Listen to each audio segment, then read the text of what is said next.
Bienvenidos a la sesión número 4 del curso Introducción a la Filosofía. Les habla su servidor, el doctor Juan Bosco Cuadra García. En la sesión número 3 abordamos el pensamiento o la filosofía de Sócrates. Sócrates, decíamos en esa oportunidad, es el filósofo de las esencias. Es decir, que el filósofo desde Sócrates busca siempre el ser de las cosas, el conocer lo que son las cosas y las virtudes, hablamos al respecto. Pues bien, cuando uno lee los diálogos de Platón, que dicho sea de paso, nosotros conocemos a Sócrates a través de los diálogos de Platón, uno se da cuenta, dice Jagger, un gran comentarista de la filosofía platónica, que cuando los diálogos empiezan a hablar sobre un tema específico, como por ejemplo la justicia, es decir, al final del diálogo parece como que queda ese término o ese concepto de justicia, ¿verdad?, como en el aire, como no definido en su totalidad, y deja a la persona, al lector, como enchilado, ¿no? Pues bien, Platón dice que esas ideas, esos conceptos, esos seres de las cosas, no existían en este mundo y por lo tanto había que buscarlos en otro mundo. Es decir, el filósofo debe buscar las ideas, que viene del término griego llamado eidos, que significa visión. Nosotros, nuestra inteligencia parece que no tiene la visión real de las cosas, sino las apariencias, lo que hablaba Parménides, la doxa, la opinión, y lo que sobreestimó Heráclito sobre el devenir. Entonces, ¿qué es lo que sucede aquí? Que esos seres de las cosas para Platón llega a decir que esos seres están en otro mundo, en lo que se conoce como topus uranos, o sea, un mundo más allá del mundo sensible en el cual vivimos y existimos. Pues bien, ese mundo, llamado el mundo de las ideas, es el mundo al cual debe el filósofo aspirar. Pero antes de continuar explicando esta teoría de las ideas de Platón, déjenme contarles una anécdota que refleja mucho el pensamiento platónico. Es una anécdota peruana de una campesina en la zona norte del Perú, en el campo, que solía todas las mañanas a las 5:30 de la mañana bajar con un cántaro en su hombro a una fuente, y en esa fuente, para llenar el cántaro, llevarla siempre a la casa, porque por supuesto en esa zona, en esa ciudad o en ese pueblo no existía el sistema de acueducto, ¿verdad?, por tubería, simplemente era a través de los cántaros que se llevaba el agua. Pues una mañana la niña se arrimó a la fuente con su cántaro y en el fondo de la fuente observó una manzana roja, grande y muy apetitosa. Y ella dijo: quiero comerme esa manzana. Cuando ella vio que la fuente era demasiado profunda y vio que ella no sabía nadar, dijo en sus adentros: si yo me meto a sacar la manzana es probable que me ahogue. Pero hay otra manera. La niña era muy inteligente. Lo que voy a hacer a partir de hoy es ir poco a poco vaciando la fuente hasta que el agua vaya descendiendo y así pueda entrar tranquilamente y coger la manzana y comérmela. Efectivamente, pasó todo el día y parte de la noche, y el día siguiente volvió de nuevo a ir vaciando la fuente poco a poco, poco a poco, poco a poco. A los 3 días, cuando ya la fuente ya le llegaba lo más profundo a los tobillos, a las rodillas, ella se acerca para agarrar la manzana y de repente el agua se empieza a mover y la manzana desaparece. Y ella dice: ¿dónde está la manzana? Si yo la estaba viendo desde hace 3 días. Cuenta la leyenda que un búho que estaba en un árbol le dijo: muchacha, muchacha, ¿por qué buscas abajo lo que está arriba? Explicación: la sombra de una manzana en un árbol se proyectaba en el fondo. Lo que ella perseguía era la sombra de una manzana, no la manzana en sí. Esta anécdota refleja precisamente lo que es el pensamiento platónico. Las ideas son la verdadera sustancia de las cosas y no las cosas como las conocemos naturalmente. Es decir, cuando uno conoce algo, por ejemplo, hablamos de la belleza. ¿Qué persona puede decir qué es la belleza en sí? Nadie. Pero todos participan algo de la belleza. Podemos hablar de la bondad. La bondad, nadie puede decir que es la bondad en sí misma, pero todas las personas participan de esa bondad. Entonces, estos términos, esos conceptos, ¿verdad?, ya sea estéticos o morales, Platón llega a la conclusión que no existe en este mundo. Y lo que único que existe es sombras de bondad, sombras de belleza.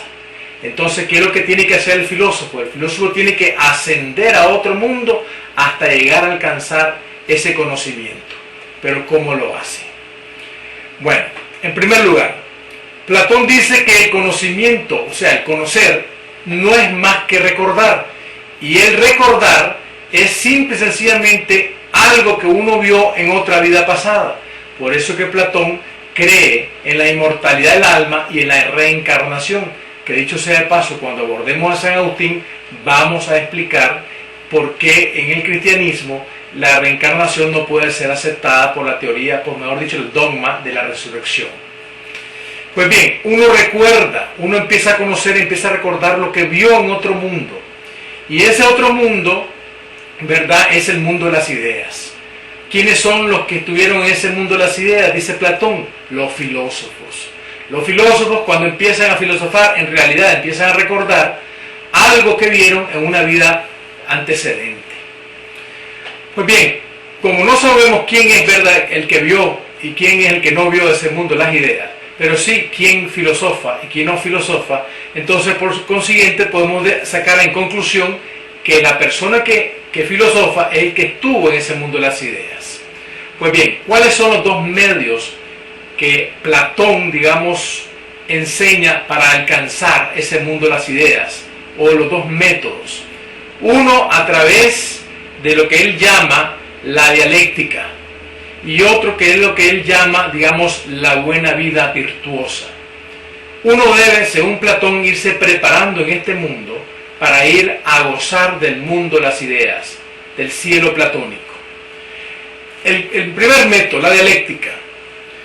En la dialéctica Platón explica en el mito de la caverna, que es otro, digamos, forma de explicar su teoría, la manera como los hombres, dice Platón, están dentro de una caverna, viendo, están todos encarcelados, encadenados al piso y enfrente de una pantalla, donde se le presentan unas sombras que son, detrás de ellos hay un muro, donde pasan unos animalitos, y al mismo tiempo atrás de ellos hay un fuego, una fogata, que proyecta una luz, y esa luz se proyecta a esos animalitos, y esos animalitos proyectan una sombra en la pantalla, y las personas están viendo solamente eso, la sombra de las cosas.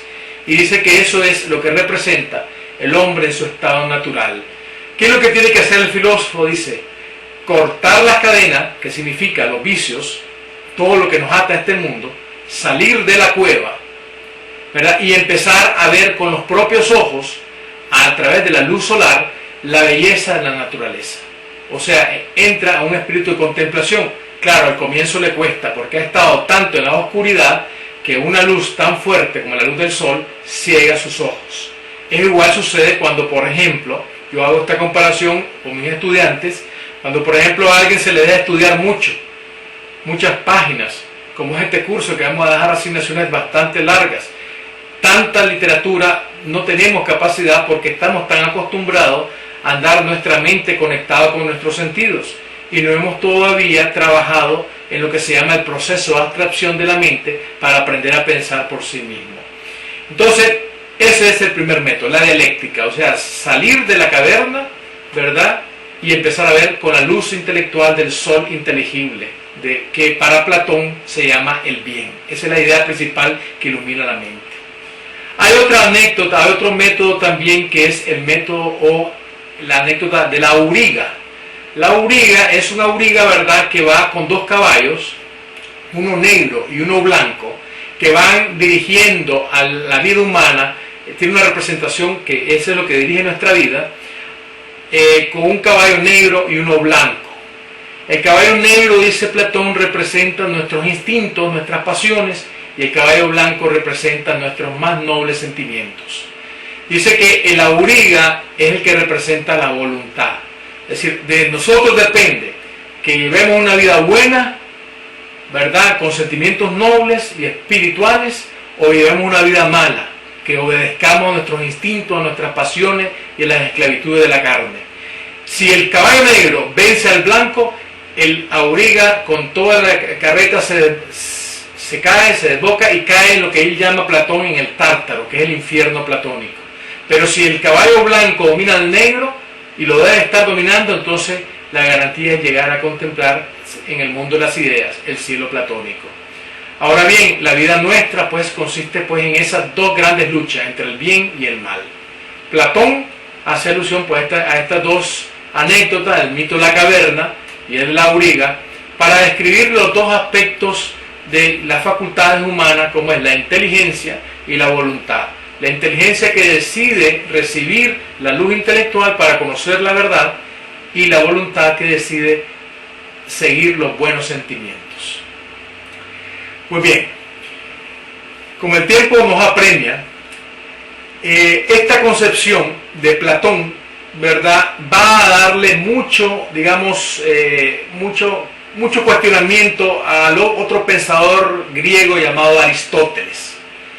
Aristóteles dice que él es más amigo de Platón, que mejor dicho, más amigo de la verdad que de Platón, en el sentido de que él descubre que las esencias de las cosas no están en otro mundo, sino en este mundo, y que las cosas a su vez revisten ciertas formas, que esas formas son lo que nosotros conocemos de ellas, o sea, sus esencias. Entonces dice que Platón, a través de la teoría hilemórfica, le da un tiro de gracia a la teoría de las ideas de Platón, porque el gran problema en la teoría de ideas de Platón era que dividía el mundo en dos, y a veces uno podría decir, ¿qué relación tiene las sombras con la realidad? O sea, vivimos un mundo de sombras, pero a su vez es el único mundo que tenemos, no tenemos otro mundo más. Y por otro lado, el mundo de las ideas solo va a ser, digamos, develado cuando el hombre muera, y cuando el hombre tenga la capacidad de llegar a contemplar ese mundo de las ideas. Muchos discípulos de Platón inclusive se suicidaron para alcanzar ese mundo idílico. O sea, por eso ahí es donde viene la famosa frase o el famoso dicho de amor platónico, un amor que está en otro mundo y que no se concretiza en este. Aristóteles por eso es llamado el filósofo realista, en el sentido de que baja las ideas del mundo de las ideas a la realidad de todos los días y descubre lo primero, el primer gran descubrimiento que hace Aristóteles es lo que se conoce como el proceso de abstracción. O sea, la mente tiene capacidad de abstraer algo de las cosas, su dimensión inteligible, su imagen, que ahorita pues les estamos poniendo un esquema que entre el sujeto y el objeto hay una imagen. Esa imagen la abstrae el entendimiento agente para introducirlas en la mente, que es una facultad inmaterial, como la imagen, una facultad inmaterial. Y ese proceso lo hace la mente humana. Esas imágenes son la forma de las cosas, las ideas, los conceptos, su dimensión inteligible, que es lo único que podemos conocer. Y por supuesto, como Aristóteles hay que darle un estudio muy especializado, lo vamos a abordar profundamente cuando toquemos el tema o asumamos o abordemos, ¿verdad?, la asignatura de metafísica. Vamos a abordar con profundidad a Aristóteles. Pues bien, esta teoría de Platón es bien importante tenerla en cuenta porque hablamos también del alma. El alma humana, Platón la dividió en tres partes. Una que está en la cabeza, una que está en el pecho y una que está en el vientre. O sea, tres tipos de alma. La única alma, según Platón, que sobrevive a la muerte del cuerpo, es el alma inteligible, el alma racional. Y esa es la única que logra llegar, si en esta vida se ha portado bien, llega al mundo de las ideas. Pero después cae ese mundo de las ideas y se vuelve a reencarnar en otra persona. Y dicho sea de paso, la reencarnación no es más que un proceso de purificación hasta llegar al mundo de las ideas. Pero el gran problema de la teoría platónica es que cuando uno llega al mundo de las ideas, es decir, en vez de llegar a la eternidad, llega al mundo de las ideas temporalmente para después lamentablemente volver a caer. Y eso es lo que lo hace inconsecuente, incongruente y por supuesto muy criticable, principalmente por los primeros padres de la Madre Santa Iglesia Católica. Gracias.